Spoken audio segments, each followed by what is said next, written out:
I guess to get more specific, how can people identify their competitive edge? Because an example I think of with your content, for instance, you run like a big media channel, and if you're posting, let's say you're looking at results and you think, well, motivational content seems to be doing well. Let's push out more motivational content. But it's not like, maybe you don't consider, and I'm assuming you do, that maybe it does well because Alex has a nice soothing voice. Maybe it's because the visual hook is the way the set looks. A lot of people don't consider like the multiplicity of factors. Like, how can you get better at identifying those things?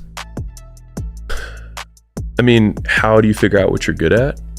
Yeah, because there's volume and then there's also reflection on the volume. And how do you get better at the reflection portion? Yeah, so it's volume times feedback loops. So if you think about skill acquisition in general, now this is relatively well documented, but like you do like if I want to learn any new skill, so rather than saying like, what am I good at? I think it's sometimes more valuable to say like, what do I want to get good at?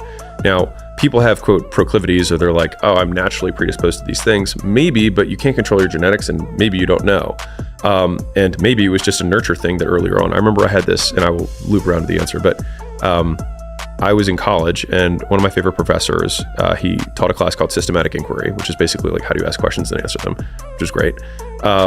And he's a super nurture over nature guy in terms of like his thought process around the world, and I tend to skew more towards the nurture side as well.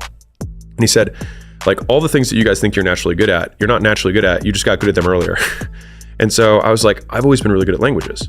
And I was like, I feel like that's something. And he just looked at me and he was like, I mean, do you have a parent that speaks another language, or there's someone in your life? And I was like, oh yeah, both my parents are bilingual, and I spoke French as my first language. And he was like, why are we even talking? And it was like it felt so, because I didn't see I was like, it was so natural to me that I didn't even think about it. But the very first, my existence was two languages. And so incorporating third, or even seeing English differently, was something that, quote, came natural to me, but it was just like I had a different skill set that was repeated earlier on. And so to the original question in terms of skill acquisition, it's like you have a volume of activity that you're doing. So if I want to learn how to, play the trumpet, it'd be like, I'm going to play the trumpet for an hour, and then I'm going to look at other people who play the trumpet and compare what my notes sound like to compare what their notes sound like. And the fastest way to do that is to have an expert tutor. Like, I'm a huge fan of tutoring. It is the fastest way to learn. The second fastest is in small groups. And the third is to join a community of people who already have the same skill. And then you can basically learn through osmosis. And when I say learn through osmosis, it's just learn through observation of the small skills and skills that they do on a regular basis that increase the likelihood they get what they want. But I'll say one thing, if you want to learn something, whatever it is, the fastest thing to do is go into a community of people who already know how to do that thing well. It's a bar none, fastest thing. You'll get many different feedback loops from many different sources.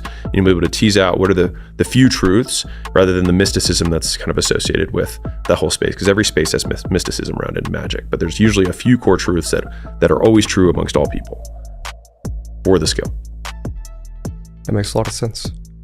We're going skills. We're going, we're going super amorphous. On the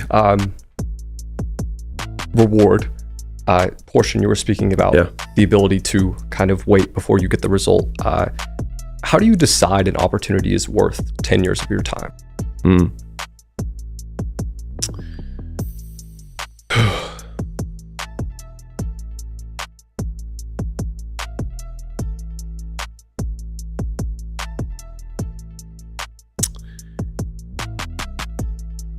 I think even in asking the question, it's a question that I probably wouldn't ask. And so maybe there is some outcome that would be material, but immediately I go to, what would my days look like? And I tend to reverse from that. So it's like, if an opportunity, like, how would I determine that an opportunity is worth doing? Well, maybe there's many different big opportunities that exist, but which is the one that has the most days in a row that I would like to live? And then I'll pursue that one, because I think the likelihood that I stick with it is pretty high if I like what I'm doing every day. That's a great framework.